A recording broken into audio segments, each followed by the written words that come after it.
One of the joys of Charlotte Bronte's Jane Eyre is the playful unpredictability of the dialogue. Primarily, the dialogue between Jane and Rochester. Rochester falls in love with Jane largely because of her responses to his questions, at least early on in their relationship.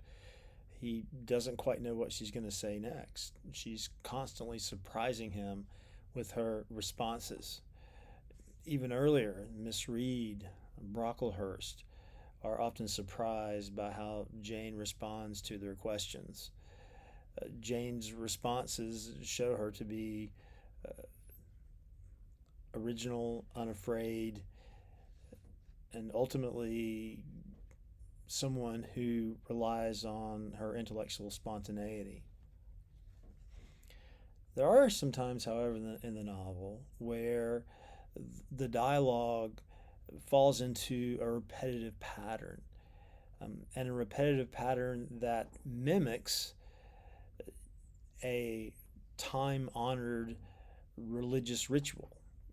For instance, there's a time early in the novel where Jane is questioned by Brocklehurst in the form of a rather rapid call and response that is predictable in ways that Jane's conversation is not, but is predictable in such a way that it becomes a parody of the catechism of the Anglican Church used to quiz young people who might be on the birth of being confirmed in the church. Two other times, the dialogue that Jane participates in falls into a rapid, repetitive pattern, not unpredictable and playful. And both of these times occur with Rochester, and both of these times occur um, at moments of great intensity, and both of these times, in some ways, mimic and parody traditional wedding ceremony. The vows that would be expressed and the call and response between the minister, say, and the man and the woman getting married. So it's worth looking at these unique moments in the novel and how they reveal to us certain connections between characters that may not be readily apparent. So, the first instance that I noted, the parody of the Catechism of the Anglican Church,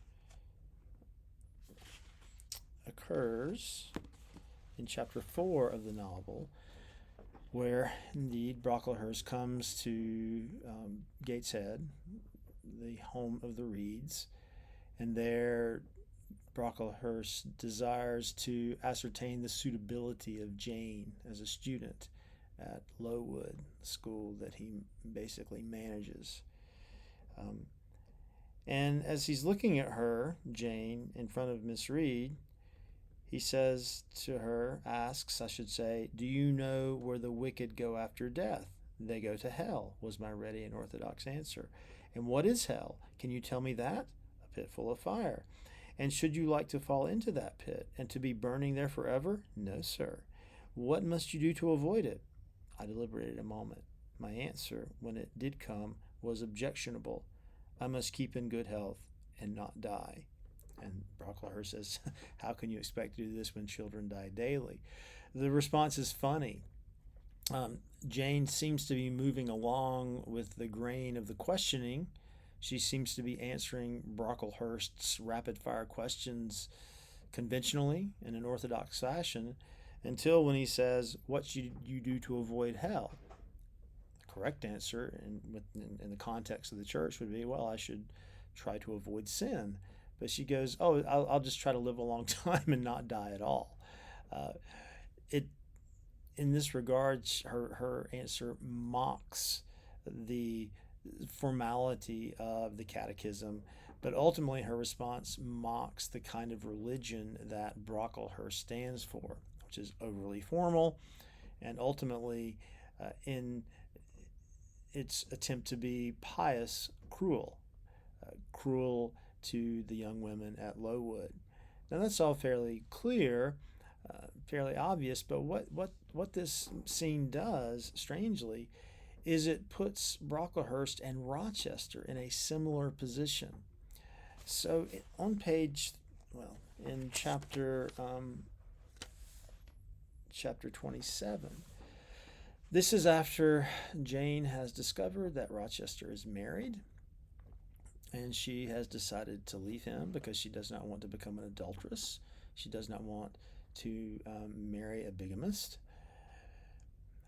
Up until this point, the days leading up to the wedding,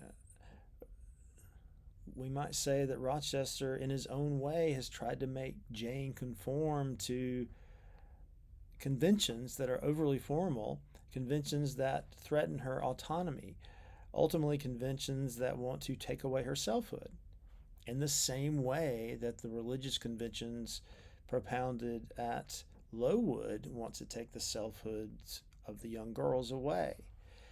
So Jane has decided, I don't want to wear the kind of gowns you want me to wear, Rochester. I don't want to wear the kinds of fine jewels you want me to wear, Rochester.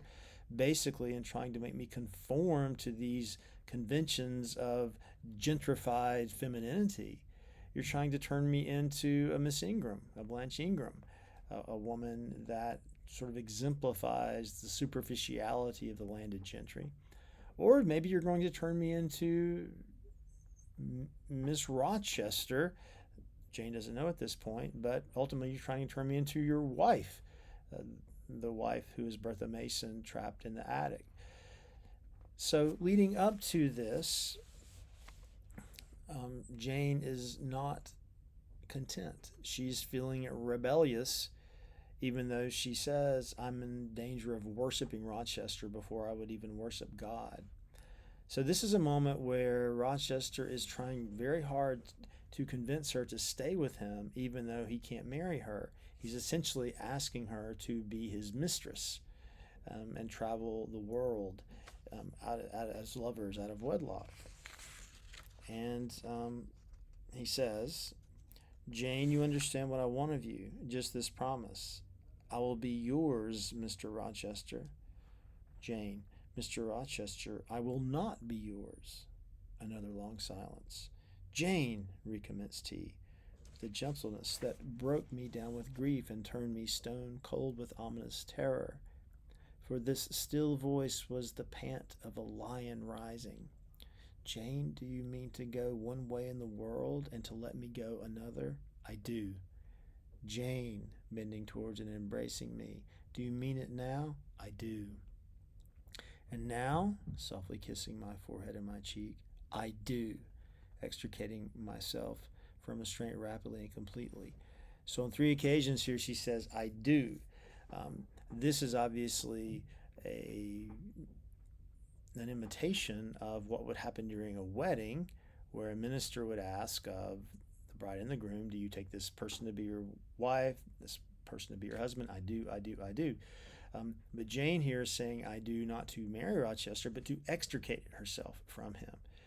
So what this does is it locates Rochester in this form, even though, of course, he's rendered in a much more positive way. It locates Rochester in this form as an equivalent to Brocklehurst. They're both trying to do the same thing to Jane. They are, through this rapid call and response, attempting to fit her in to prefabricated conventions that threaten her autonomy. And Jane, in both cases, answers in such a way as to push against those conventions, to rebel against those conventions. Now, the editor of the Penguin Jane Eyre, Steve Davies, has pointed out that these two scenes I've looked at do, respectively, mimic the Catechism and the wedding ceremony. So these points I'm making, I'm borrowing from her. But my larger point is that Rochester, for all of his attractive qualities, all of his positive qualities, at this moment in the novel is basically no better than Brocklehurst. He is not respecting Jane. He's not respecting her autonomy.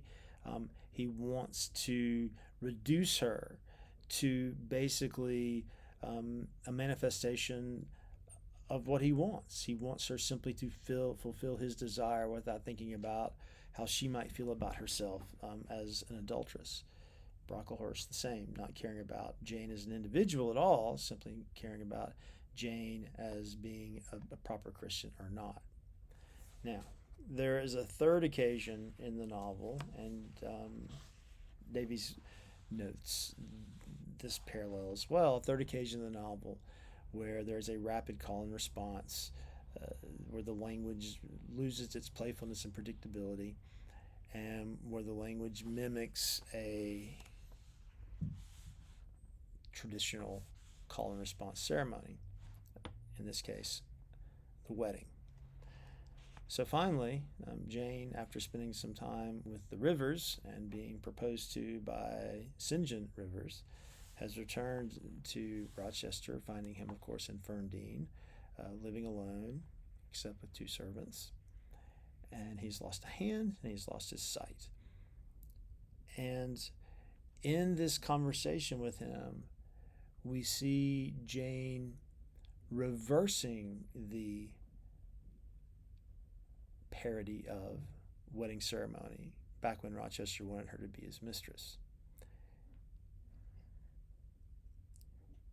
He says, I will at least choose, Rochester says, I will at least choose her I love best. Jane, will you marry me? Yes, sir. A poor blind man whom you have had to lead about by the hand? Yes, sir. A crippled man 20 years older than you, whom you will have to wait on? Yes, sir. Truly, Jane? Most truly, sir. So here Jane is essentially marrying herself to him. This is a foreshadowing, we might say, to the actual wedding ceremony that we don't get to see. But what's different between this moment and Jane's separation from Rochester earlier?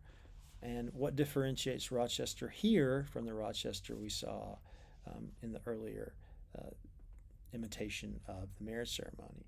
Look at what he says. I'm a poor blind man. You will have to lead me about by the hand. I'm a crippled man, 20 years older, whom you will have to wait on.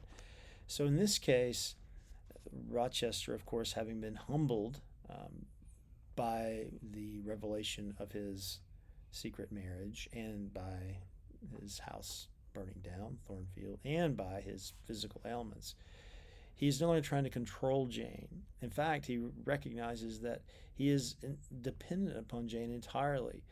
She will have to lead him around because he cannot see. And also, he's much more honest. He's not trying to talk Jane into something that she doesn't want to do. He's not trying to seduce Jane. Here he's basically speaking the bald truth. I am blind, I am weak, I am old, and I need you. This is not a parody. This is a powerful, I guess we could say, informal formality, a powerful, informal expressing of wedding vows. And here Rochester is not Brocklehurst at all. He is not St. John either, even though St. John expresses a fairly extreme form of Christianity. There's a Christianity here to Rochester. He's penitent. He wants redemption. But there's a sense of the call and response being equal. That there's not one person in control, as Brocklehurst was and as Rochester was earlier, but that it is an equal exchange of language. The caller and the responder are equal in stature and power. So this is just another clever way that Charlotte Bronte tries to mark the development of Rochester's character. Outside of Jane, he changes more than anyone in the novel, we might say. And so, in fact, we might say he changes the most, because Jane, certainly she has insights and undergoes change, but Rochester changes radically. And only after admitting his humility, only after admitting that he needs Jane, only after admitting Jane's equality, only after acknowledging her, ultimate autonomy, can he then truly be ready to marry her?